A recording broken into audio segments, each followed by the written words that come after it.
গোড়াবাজার মিউনিসিটিতে এসেছি। এসে মিউনিসিটিতে এমার্জেন্সিতে ডাক্তার দেখালাম, দেখিয়ে এখন তো দাদা ওষুধ টষুধগুলো আনতে গেছে আমাকে এখানে কেচারে বসিয়ে। তারপরে ডাক্তার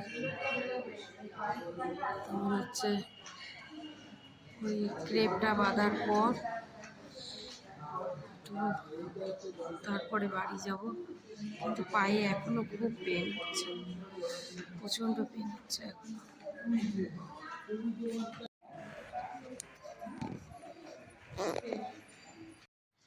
রান্না করছিলাম, করতে করতে মশলা করতে গিয়ে সিল পায়ে পড়ে এখন আমি রয়েছি হাসপাতালে। এই হচ্ছে এক্স-রে রিপোর্ট,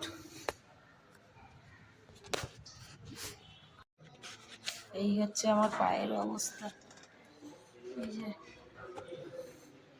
এই হচ্ছে পায়ের অবস্থা। হঠাৎ করে যে কি ঘটে গেল আমার কিছু বুঝতেই পারলাম না।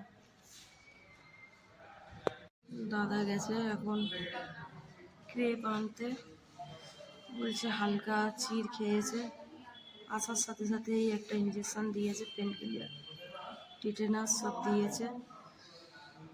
তাই তোমাদের ভিডিওটা করে দেখাতে পারছি যে আমার দুর্ঘটনা আজকে কি ঘটে গেছে।